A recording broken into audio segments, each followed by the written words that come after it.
Shalom. Silakan duduk. Iya. Baik, sekali lagi selamat merayakan akan hari kenaikan Tuhan Yesus ke surga. Satu berita yang indah, ya. Tidak lagi pakai kata Isa Al-Masih naik ke surga, tapi Tuhan Yesus naik ke surga. Itu secara resmi di negara kita. Mari kita beri semangat. Baik, saudara-saudara, mari kita buka firman Tuhan kita di dalam Matius pasal 28 ayat 16 hingga ayat 20.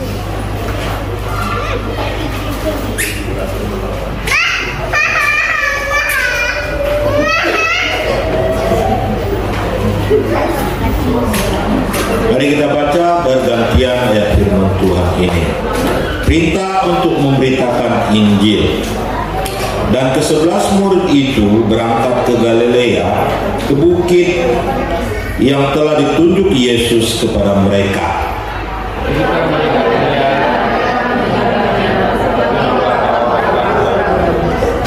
Yesus mendekati mereka dan berkata kepadaku, telah diberikan segala kuasa di sorga dan di bumi. Karena itu,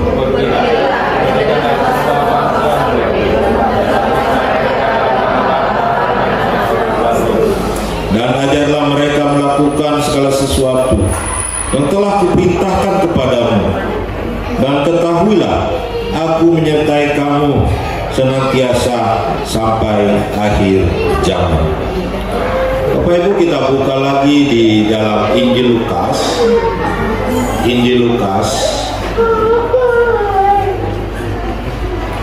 Mari kita lihat Injil Lukas pasal 24 ayat 50 hingga 53. Mari kita baca bersama-sama ayat ini. Kita bersama-sama, ya. Bersama-sama. Kenaikan Yesus. 1, 2, 3. Lalu Yesus membawa mereka keluar kota sampai dekat Betania. Di situ ia mengangkat tangannya dan memberkati mereka. Dan ketika ia sedang memberkati mereka, ia berpisah dari mereka dan berangkat ke surga. Mereka sujud menyembah kepadanya, lalu mereka pulang ke Yerusalem dengan sangat bersukacita. Mereka senantiasa berada di dalam bait Allah dan memuliakan Allah. Saudara-saudaraku yang dikasihi oleh Tuhan, satu bagian yang kita akan baca lagi itu di dalam Kisah Para Rasul pasal yang pertama. Jadi hari ini kita borong semua tentang Tuhan Yesus yang naik ke surga dari banyak beberapa kitab ini. Mari kita lihat lagi dalam Kisah Rasul pasal yang pertama ayat yang ke-6 hingga ayat ke-11. Ya. Judulnya Yesus terangkat ke surga. Kita baca bersama-sama. 1, 2, 3. Maka bertanyalah mereka yang berkumpul di situ, Tuhan, maukah Engkau pada masa ini memulihkan kerajaan bagi Israel? Jawabnya, Engkau tidak perlu mengetahui masa dan waktu yang ditetapkan Bapa sendiri menurut kuasanya. Tetapi kamu akan menerima kuasa kalau Roh Kudus turun ke atas kamu, dan kamu akan menjadi saksiku di Yerusalem dan di seluruh Yudea dan Samaria sampai ke ujung bumi. Sesudah ia mengatakan demikian, terangkatlah ia disaksikan oleh mereka, dan awan menutupnya dari pandangan mereka. Ketika mereka sedang menatap ke langit, waktu itu tiba-tiba berdirilah 2 orang yang berpakaian putih dekat mereka dan berkata kepada mereka, hai orang-orang Galilea, mengapa kamu berdiri melihat ke langit? Yesus ini yang terangkat ke surga meninggalkan kamu akan datang kembali dengan cara yang sama seperti kamu melihat dia naik ke surga. Saudara-saudara, komplit ceritanya. Jadi tidak seperti sebuah cerita yang terputus-putus sana sini. Saudara-saudaraku dikasih oleh Tuhan, dulu saya pernah pergi ke Jogja waktu dari Pontianak. Waktu itu naik namanya kapal laut, karena ingin kuliah di Jogja, jadi naik kapal laut. Ya, waktu naik kapal laut saya diantar oleh teman-teman dan sahabat-sahabat saya, ya, naik ke atas kapal laut. Dan saudara-saudara ketahui, ketika kami mau naik ke atas kapal laut, teman-teman di bawah ada yang sepertinya merasa kehilangan kami. Merasa kehilangan kami, saudara. Waktu merasa kehilangan kami, tiba-tiba saya dikasih sebuah surat, saudara. Ya, dan surat itu akhirnya saya baca di Jogja dan saya terkejut di sini. Terus saudara bisa tebak sedikit. Saudara-saudaraku dikasih oleh Tuhan, ketika perpisahan biasanya ada sesuatu yang terjadi antara yang berpisah, saudara-saudara. Saudara-saudaraku dikasih oleh Tuhan, kalau kita melihat Yesus naik ke sorga, itu menjadi sebuah momen perpisahan secara fisik antara murid-murid dengan Tuhan Yesus. Sekarang yang jadi pertanyaan bagi kita saudara-saudara adalah, ketika Yesus naik ke sorga, ada sesuatu yang Tuhan Yesus berikan kepada murid-murid, saudara-saudara. Ada sesuatu yang ditinggalkan oleh Tuhan Yesus kepada murid-murid sebelum dia naik ke sorga. Biasa kalau ada yang mau meninggal dunia, biasanya juga ada pesan-pesan akhir, saudara.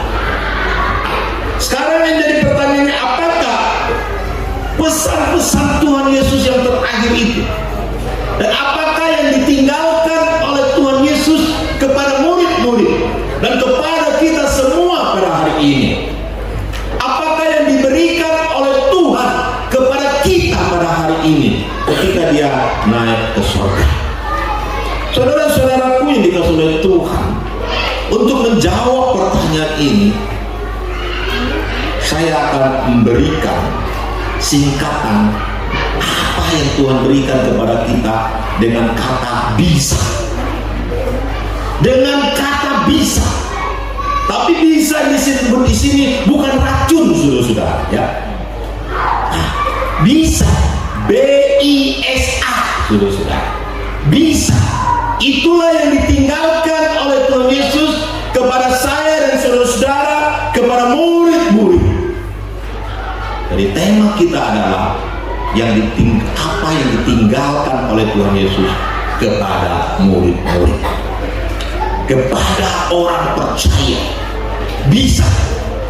Sekarang kita belajar tentang kata B, yaitu bisa, B. Apa itu yang ditinggalkan oleh Tuhan Yesus ketika dia naik ke surga? Dari kata B ini, B, saudara-saudara, dari singkatan berkat, saudara-saudara. Berkat yang terus menerus. Saudara-saudaraku yang dikasihi oleh Tuhan Yesus, kalau kita baca dalam Injil Lukas, kita melihat lalu Yesus membawa mereka keluar kota sampai dekat Betania. Di situ ia mengangkat tangannya dan memberkati mereka. Jadi sebelum Yesus naik ke surga, dia memberkati murid-muridnya. Tapi anehnya di sini, berkat ini bukan berkat yang sebentar atau bersifat sekilas atau satu kali saja. Kalau menurut pemikiran dan pemahaman saya. Kenapa? Karena tangan yang terangkat oleh Tuhan Yesus itu tangan yang terus menerus sampai dia naik ke surga. Tangan itu tidak angkat selesai, sudah diturunkan. Tapi sampai mata murid-murid terus menatap, sampai awan menutupi kehadiran Tuhan Yesus.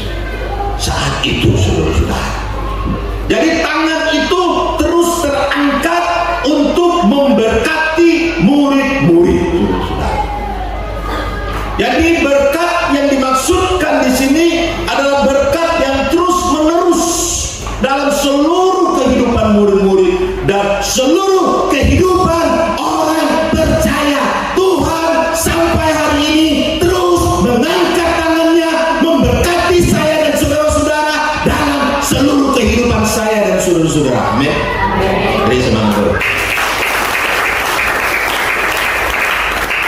Saudara-saudaraku yang dikasihi oleh Tuhan Yesus, berkat dengan tangan yang terangkat, bukan tangan yang ditaruh di bawah. Apa arti juga tangan yang terangkat secara rohani?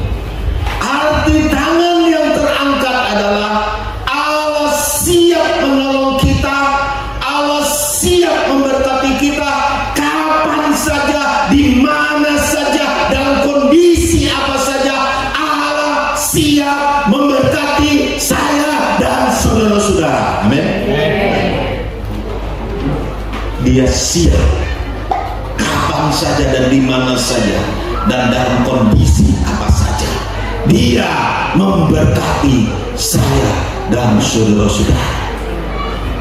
Saudara-saudara, memang mengangkat tangan itu, kalau kita lihat dalam situasi gereja-gereja sekarang, menjadi sebuah bagi hamba-hamba Tuhan mengangkat tangan memberkati kita, itu tanda simbol berkat. Tapi dulu saya pernah waktu tinggal di Pastori, kami sedang berdoa dengan Simu, lagi sedang persekutuan doa bersama dengan Simu. Tiba-tiba Eren datang. Eren waktu itu baru umur sekitar 3-4 tahun lah, pandai berjalan lah, baru pandai, belum terlalu besar. Tiba-tiba dia ngangkat tangan memberkati saya. Jadi saya tengah berdoa, dia pegang kepala saya dan dia berdoa. Saya juga bingung ya, anak-anak sudah biasa begitu ya. Itu namanya anak pendeta. Ya, kecil-kecil sudah pandai memberkati orang dengan mengangkat tangannya. Nah, saudara-saudara pun dikasih oleh Tuhan. Jadi itulah yang ditinggalkan oleh Tuhan Yesus kepada saya dan saudara-saudara, yaitu berkat, saudara-saudara. Apa yang dimaksudkan berkat di sini? Berkat dalam pengertian apa yang dimaksudkan di sini? Memang kondisi murid-murid perlu kuasa. Amin. Murid-murid sedang ketakutan dan mereka perlu kuasa. Makanya disuruh menunggu nanti akan diturunkan Roh Kudus dan kalian semua akan menerima kuasa dari tempat yang tinggi. Dan Markus juga berkata, saudara-saudara, di pasal yang ke-16, tanda-tanda ini akan menyertai orang percaya. Mereka akan berbahasa baru, mereka akan mengusir setan demi namaku, mereka akan meletakkan tangan atas orang sakit dan orang sakit akan disembuhkan, dan seterusnya. Ini adalah berkat secara rohani, berkat kuasa yang Tuhan tinggalkan kepada saya dan saudara-saudara, berkat yang ditinggalkan kepada murid-murid saudara-saudara. Itu berkat, amin. Tetapi berkat juga bersifat jasmania, bukan hanya bersifat rohani. Ada berkat jasmani, ada berkat rohani. Kita tahu murid-murid dalam kondisi keuangan mungkin sulit kalau kita pelajari. Mereka orang-orang yang tidak bekerja lagi, mereka orang-orang yang full timer dalam pekerjaan menginjil, full timer untuk itu. Jadi kondisi dikejar-kejar lagi oleh orang-orang di sekeliling mereka, dikejar-kejar oleh pemerintah dan seterusnya, sehingga kondisi ekonomi tentu sulit, saudara-saudara, susah dalam kehidupan secara jasmania. Tetapi berkat Tuhan tidak mengenal kesusahan. Amin. Tuhan selalu bisa memberkati orang dimanapun juga dengan cara apapun juga. Makanya ketika terjadi hari Pentakosta, banyak orang bertobat. 3.000 orang bertobat pada waktu itu, saudara. Dan gereja Tuhan, jemaat Tuhan menjadi bertumbuh, berkembang secara luar biasa dari hari ke hari, ditambah-tambahkan oleh Tuhan. Bukan hanya itu, jemaat-jemaat Tuhan yang terbentuk itu mempunyai kemurahan hati yang luar biasa. Mereka saling membantu satu dengan yang lainnya. Mereka menjual harta benda mereka. Mereka pakai bersama. Mereka hidup bersama. Mereka saling memberkati satu dengan yang lainnya. Amin. Dan saudara-saudara pun dikasih oleh Tuhan, kita melihat murid-murid tentu di sini tidak pernah kelaparan karena Tuhan memberkati mereka. Tuhan menolong hidup mereka. Berkat itu selalu ada pada mereka. Amin. Saudara-saudara pun dikasih oleh Tuhan, hari-hari ini memang kondisi ekonomi di daerah kita pun tidak menentu, di negara pun tidak menentu, di dunia pun tidak menentu. Semakin sulit mencari yang namanya uang, duit dan sebagainya. Tetapi ingatlah, Tuhan sanggup memberkati engkau. Tangannya terulur ke atas dan terus menolong engkau. Tangannya siap memberkati engkau. Mintalah, maka akan diberikan.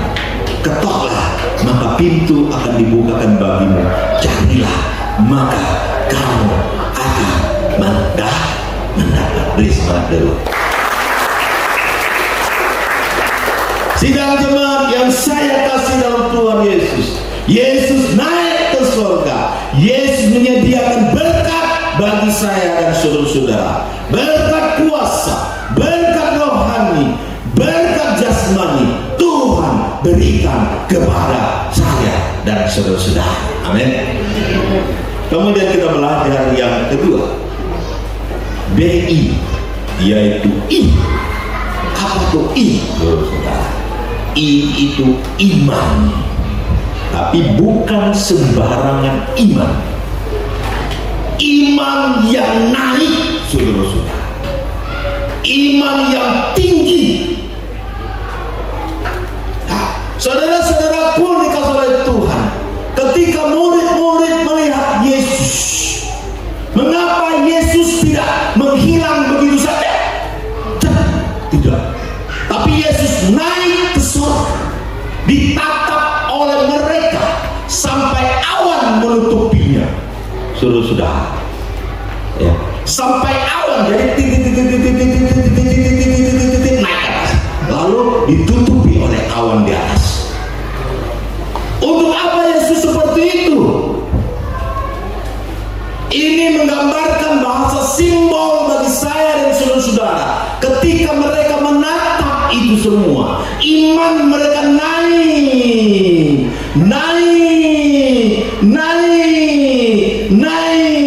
sampai ke atas. Amin.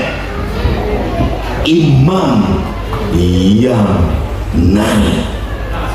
Inilah yang ditinggalkan oleh Yesus Kristus kepada murid-murid, yaitu iman yang naik. Ketika Yesus mati di kayu salib, mereka memang iman mereka doang habis. Tapi ketika Yesus bangkit pada hari yang ketiga, iman mereka mulai muncul, saudara-saudara. Satu titik pengharapan mulai muncul dalam kehidupan mereka. Dan ketika Yesus menampakkan diri kepada murid Iman mereka semakin bertambah dan bertambah, saudara-saudara. Dan ketika Yesus naik ke surga, iman mereka menjadi tinggi, tinggi, tinggi, tinggi, tinggi, tinggi. Amin. Beri semangat dulu. Saudara-saudaraku yang dikasihi oleh Tuhan Yesus, iman mereka menjadi kuat, iman mereka menjadi bertambah-tambah dalam kehidupan mereka. Saudara-saudara, bagaimanakah kehidupan saya dan saudara-saudara sekarang? Apakah iman kita semakin bertambah? Semakin bertambah? Semakin kita memperingati kenaikan Tuhan Yesus, apakah iman kita semakin bertambah atau semakin turun? Tambah hari, tambah cinta Yesus. Tambah hari, tambah ku percaya. Tambah hari, tambah benci dosa. Tambah hari, tambah ku setia. Amin. Kalau iman kita semakin bertambah, kita semakin yakin kepada kuasa dan anugerah Allah, maka ketakutan kita disirnakan, kekhawatiran kita dihilangkan. Kalau iman kita semakin bertambah, maka kita semakin percaya kepada firman Allah. Tetapi ketika kita semakin percaya kepada firman Allah, maka hidup kita akan semakin diubahkan oleh firman Allah itu dalam kehidupan saya dan saudara-saudara. Maka hidup kita dari hari ke hari akan menjadi semakin disempurnakan. Hidup kita semakin hari semakin menyerupai Yesus Kristus. Hidup kita semakin hari semakin kudus di hadapan Tuhan. Jadi tidak ada lagi kata aku masih seperti yang dulu.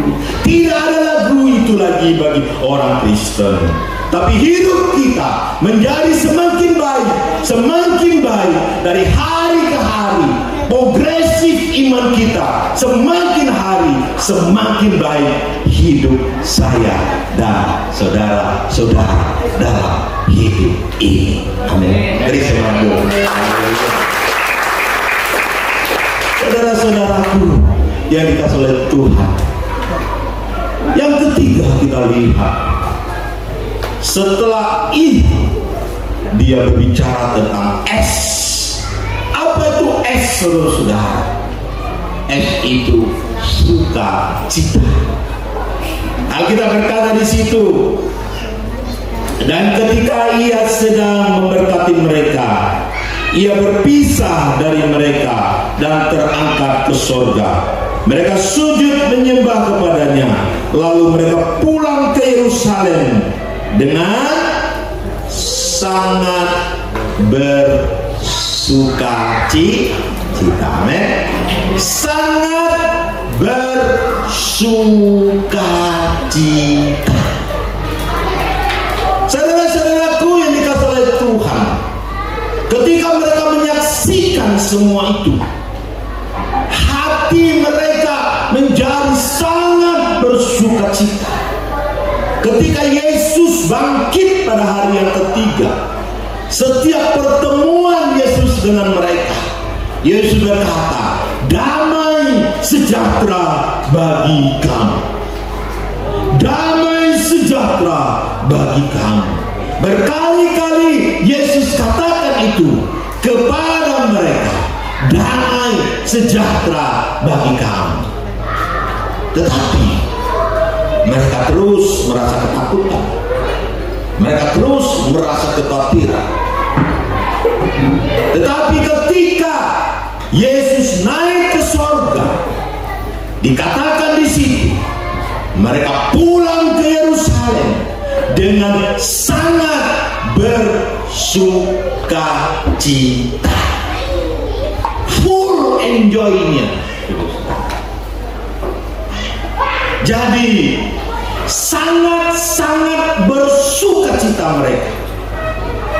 Saudara-saudara, apakah kita sebagai orang percaya hari ini sangat bersuka cita setelah kita mengenal Yesus Kristus sebagai Tuhan dan Juru Selamat? Ketika kita percaya Yesus bangkit pada hari yang ketiga, dan ketika kita menyaksikan dengan iman Yesus naik ke surga, apakah masih ada ketakutan? Apakah masih ada kekhawatiran? Ya, senang berapa persen Pak, tapi sedih juga berapa persen, khawatir juga berapa persen, ya sedih juga berapa persen. Gimana Pak? Gimana mau full sukacita Pak? Sedangkan tadi ya istri ya ngomel-ngomel Pak, ngomel-ngomel nggak ada duit Pak, ngomel-ngomel mau beli tapi duit nggak ada Pak. Gimana Pak mau full sukacita? Gimana mau bersukacita Pak? Ya, putus pekerjaan Pak, PHK Pak. Gimana mau itu full sukacita? Masalah banyak Pak, masalah suami, masalah anak, masalah istri, masalah pekerjaan, masalah diri sendiri, masalah susah Pak. Gimana Pak bisa full enjoy Pak? Saudara-saudara, memang kalau kita fokus kepada masalah, maka tidak akan pernah full enjoy. Amin.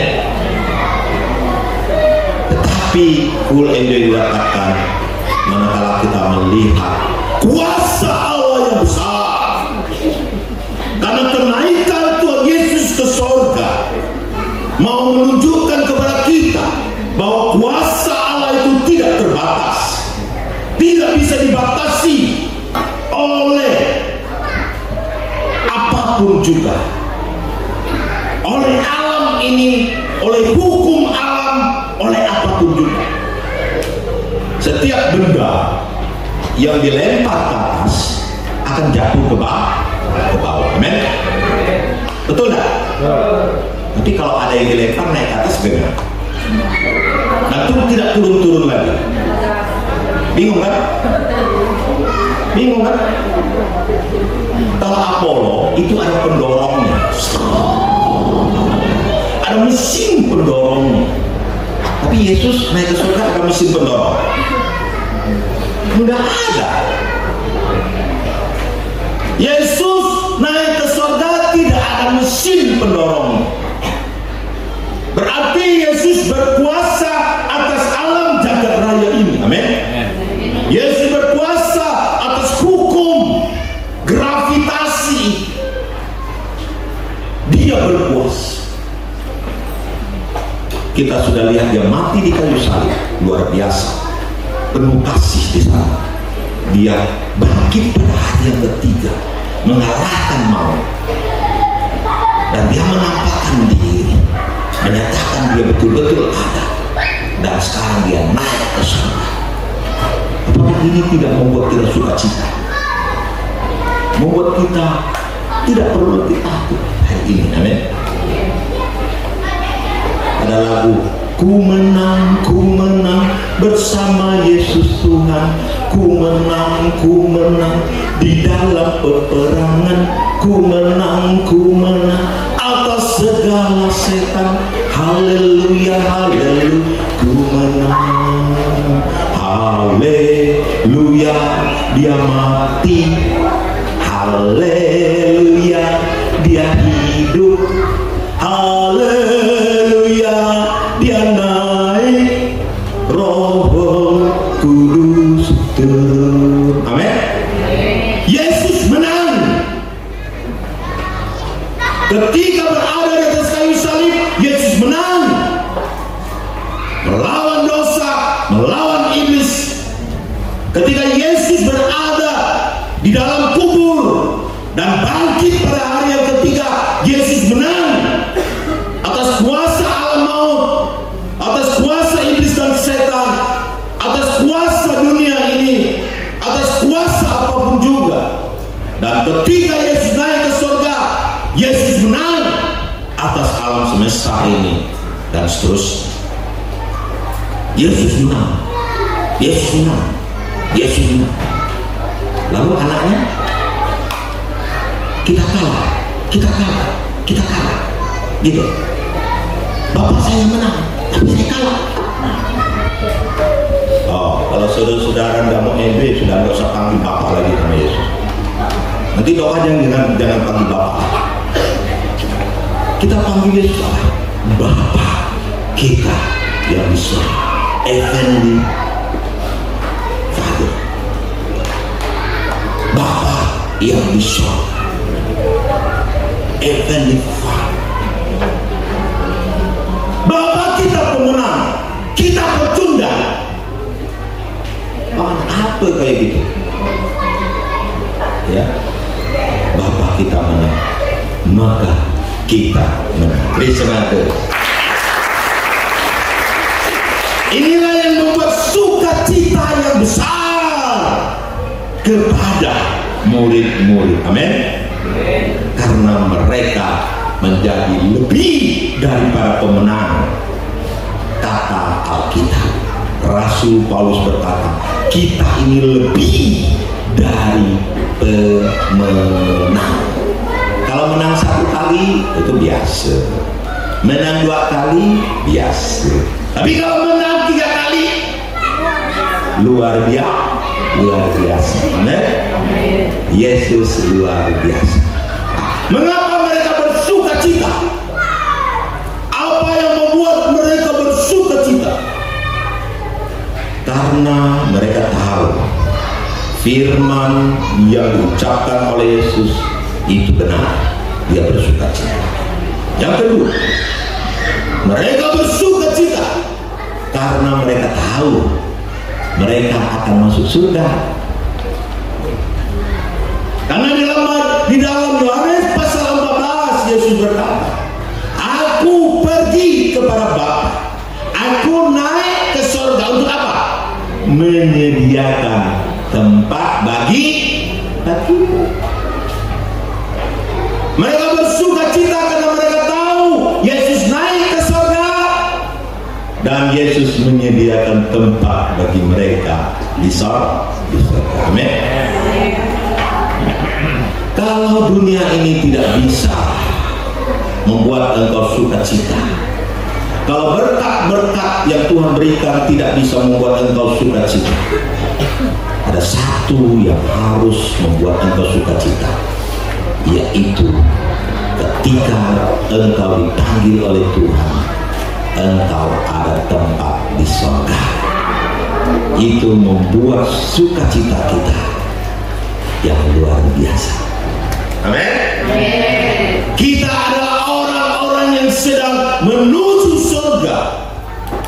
Kita adalah orang-orang yang tidak mudah-mudahan masuk surga, tetapi kita adalah orang-orang yang pasti masuk surga karena Yesus naik ke surga. Kalau Yesus tidak naik ke surga, mungkin mudah-mudahan kita masuk surga.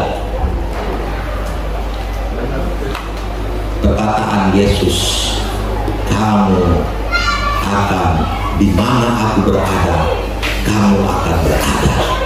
Yesus naik ke surga, berarti murid-murid juga akan mengalami yang namanya naik ke surga. Amin. Ya, itulah sukacita, enjoyful, happyful, semua full, sangat bersukacita. Jadi setelah kita merayakan kenaikan Tuhan Yesus, pulang dengan wajah yang gembira. Bukan hanya gembira, sukacita, full, sangat bersukacita. Amin. Kalau saudara-saudara hari ini tiba-tiba diberi uang 1 miliar, gimana? Sukacita? Mungkin ada yang gila kali ya, saking banyaknya nggak mampu hitungnya kan. Kalau uangnya 5.000 saja. Jadi 1 miliar 5.000, hitung 1 malam lah selesai. Iya, 1 triliun tiba-tiba dapat, Bang kaget, mati kita itu, pingsan kita lihat. Ya, surga berapa harganya? Cukup 1 miliar, melebihi. Cukup 1 triliun, melebihi. Melebihi seisi dunia ini. Amin. Amin. Praise God dulu. Haleluya. Haleluya. Ini seharusnya membuat kita sukacita yang tiada terhingganya, karena kita adalah orang-orang yang akan naik surga tepat pada waktunya ketika Tuhan panggil kita. Inilah sukacita. BIS, bis. Sekarang tinggal apa lagi? Bisa. Apa itu A? Ketika Yesus naik ke surga, Yesus memberikan amanat agung. Yesus memberikan amanat agung. Pergilah ke seluruh dunia ini, jadikanlah semua bangsa murid dan seterusnya. Baptislah mereka dalam nama Bapa, Putra, dan Roh Kudus. Dan ketahuilah, Aku menyertai kamu senantiasa sampai akhir zaman. Ada satu tugas yang gak boleh kita ingkari sebagai orang percaya, yaitu amanat agung. Amanat agung ini sangat penting, dan amanat agung ini menjadi isi hati Tuhan yang paling dalam. Biasa kalau orang yang sudah meninggal, ketika dia berpesan, itu adalah pesan yang sangat-sangat penting dan menjadi isi hati dia. Ketika Yesus naik ke surga, tidak ada pesan yang teramat penting kecuali amanat agung ini. Karena itu pergilah, jadikanlah semua bangsa muridku. Semua bangsa. Kadang kita ini berpikir hanya bangsa kita yang diselamatkan, tapi bangsa lain tidak peduli. Semua bangsa. Makanya Pak Kim ada hari ini karena ayat ini. Betul lah, betul. Semua bangsa menjadi muridku. Saudara-saudaraku dikasih oleh Tuhan, mengapa kita melakukan ini semua? Mengapa kita perlu melakukan amanat agung Tuhan Yesus? Mari kita baca dalam Matius pasal 22.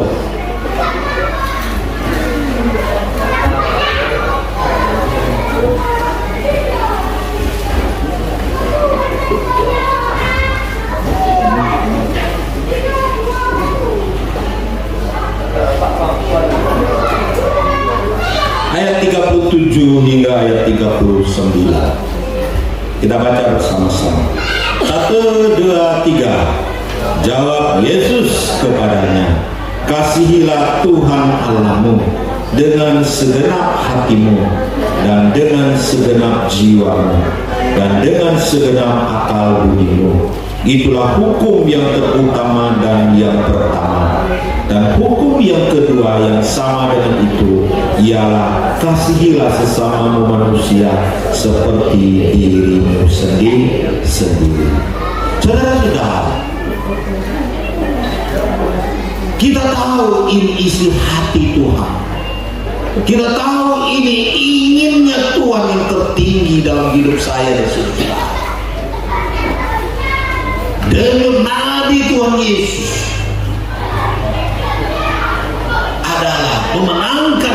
jiwa di dunia ini, sehingga kematiannya tidak sia-sia, sehingga orang-orang bisa kembali kepada Tuhan dan bersekutu dengan Dia dan tidak dihukum di dalam penghukuman yang kekal.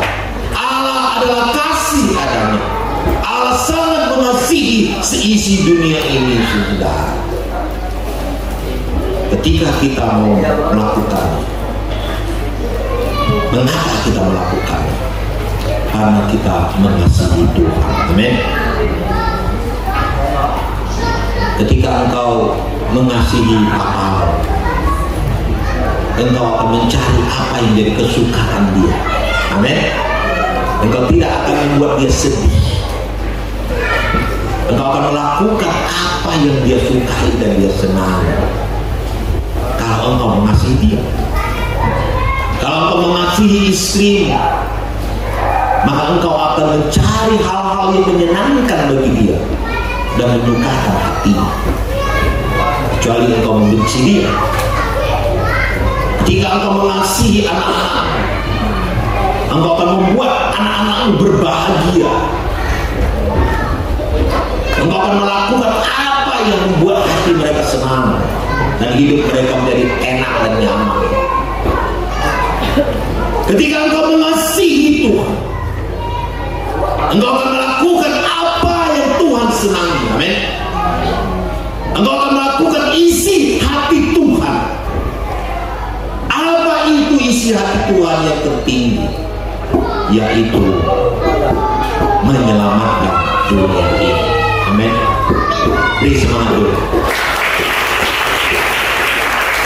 Kalau engkau berkata, aku mengasihi Tuhan, I love you Jesus, wow, I need Jesus, ku mau cinta Yesus, tapi engkau tidak mau melakukan apa yang Tuhan rindukan, apa yang Tuhan inginkan, isi hati Tuhan yang paling tinggi, berarti engkau tidak mencintai Tuhan. Engkau hanya bisa berkata saja. Mengapa kita melakukan amanat Allah? Karena kita mencintai Tuhan dengan segenap hati kita, dengan segenap jiwa kita, dengan segenap kekuatan kita, dengan segenap akal budi kita. Maka minggu yang lalu saya katakan, penginjilan itu bukan urutan yang terakhir dalam hidup kita, bukan urutan yang tengah dalam hidup kita. Penginjilan itu adalah urutan yang teratas dalam kehidupan saya dan saudara-saudara. Amin. Jadi semangat dulu.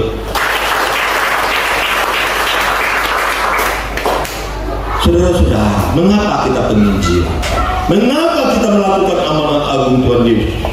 Yang kedua jawabannya adalah karena kita mengasihi sesama kita. Kita berkata, kasihilah sesamamu manusia seperti dirimu sendiri. Apa arti seperti dirimu sendiri? Artinya adalah bagaimana kita mengasihi diri kita, seperti itulah kita mengasihi sesama kita. Amin.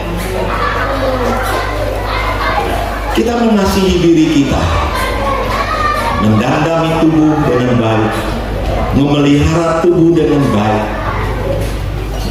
dan memelihara hidup ini dengan baik, menjaga dari segala sakit penyakit dan sebagainya. Kita juga tidak ingin masuk neraka, betul? Ada yang masuk neraka di sini? Tentu tidak mau. Kita berusaha supaya kita bisa masuk dalam kerajaan surga. Tetapi memang tidak mungkin orang diselamatkan karena perbuatan baiknya.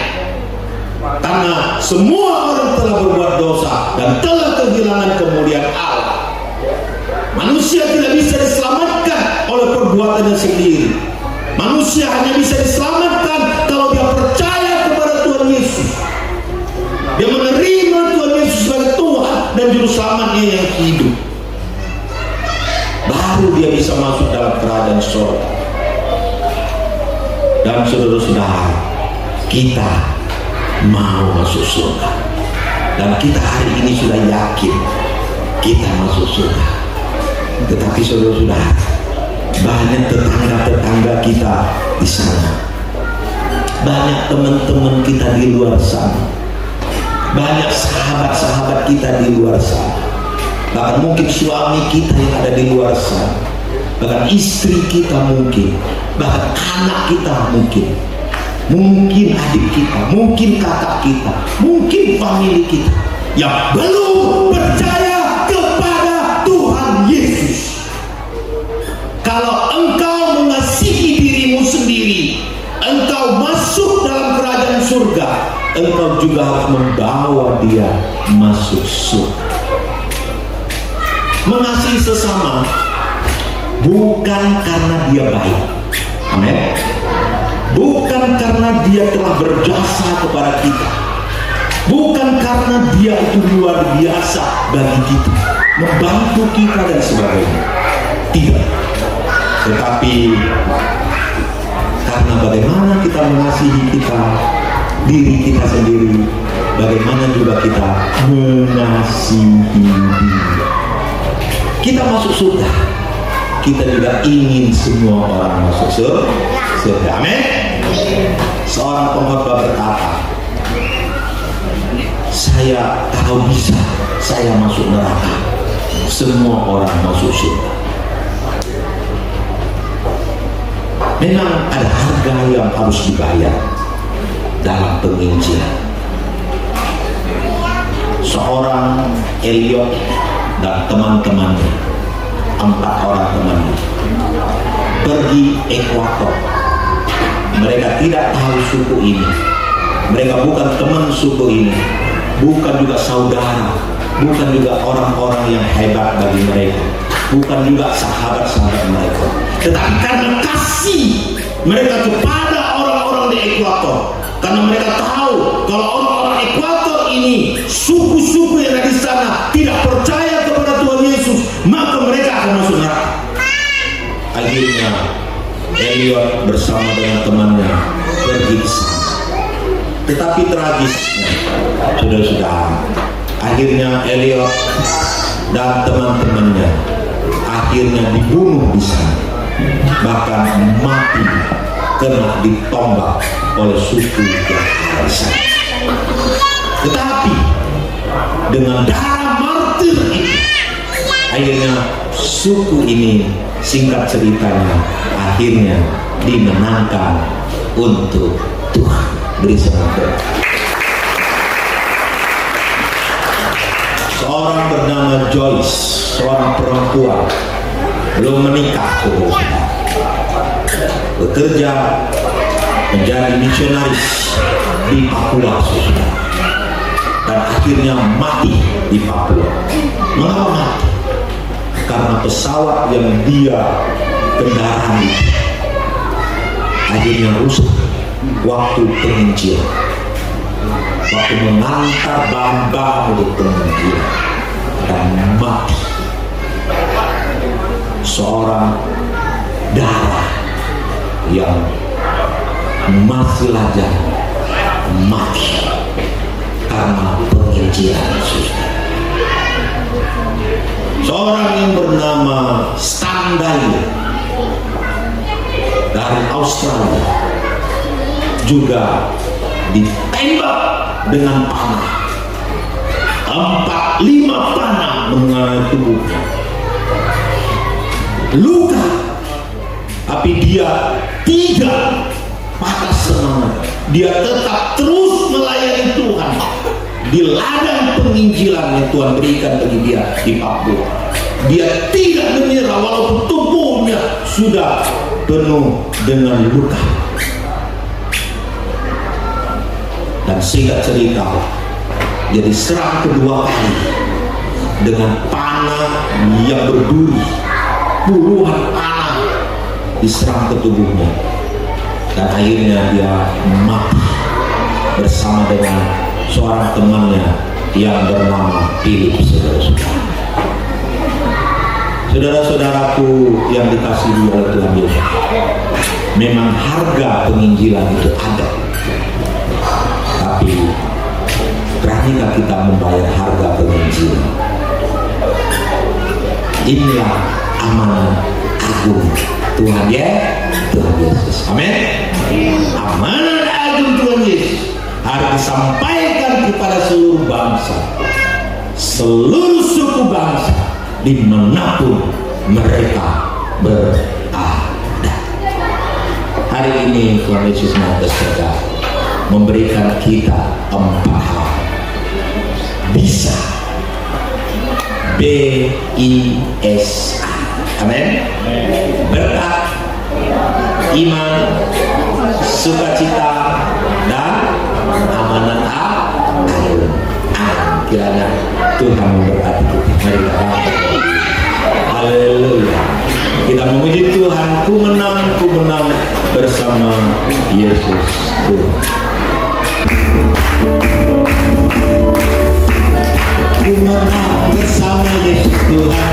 Ku menang di dalam peperangan. Ku menang atas segala setan. Haleluya, haleluya.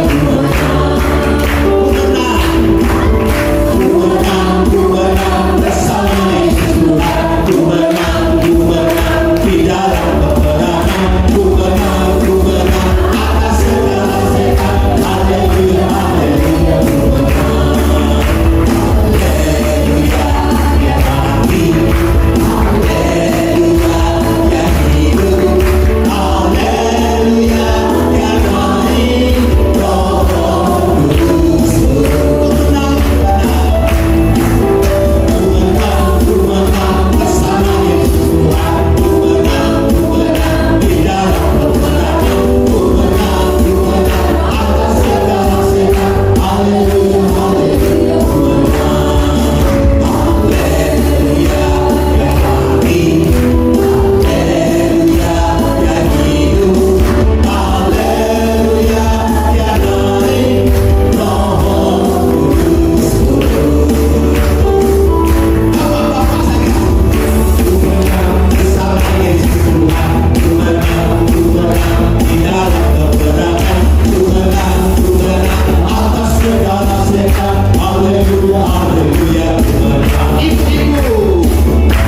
seperti itu dalam hidup ini. Memang harga yang harus dibayar kadang-kadang besar, karena jiwa itu terlalu besar. Dosa begitu kuat dalam dunia ini. Iblis dan setan begitu menguasai dunia ini, menguasai orang-orang durhaka, memerlukan pengorbanan, bahkan mungkin nyawa kita sekalipun di dalam memenangkan jiwa-jiwa yang ada. Saudara-saudara, lakukanlah penginjilan. Jangan berdiam diri. Jika engkau berkata, aku mengasihi Tuhan dan aku mengasihi sesamaku. Haleluya. Nanti Pak Kim tutup kita dalam doa. Oh Tuhan, terima kasih Engkau mati bagi kami. Bagi kami Engkau bangkit.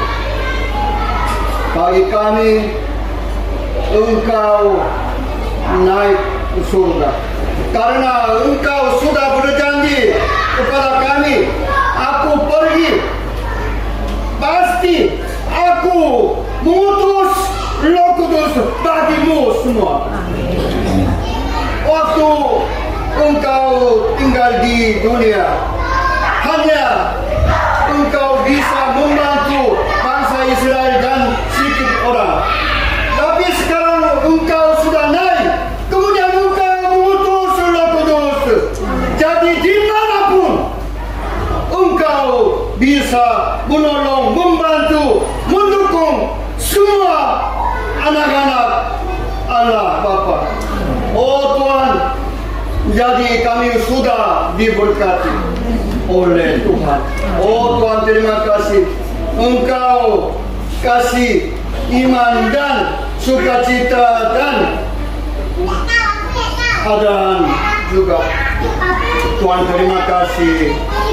Tuhan, kami juga tinggal di sini dengan Roh Kudus yang Engkau utus. Oh Tuhan, pakailah kami dan sering menikmati kehidupan kami di dalam Tuhan Yesus Kristus. Oh Tuhan, terima kasih. Hari ini kami sudah mendengarkan firman-Mu dengan hamba-Mu Tuhan. Oh Tuhan, terima kasih. Kami mengucap syukur dan berdoa dalam nama Tuhan Yesus Kristus. Amin. Amin. Silakan duduk. Ya.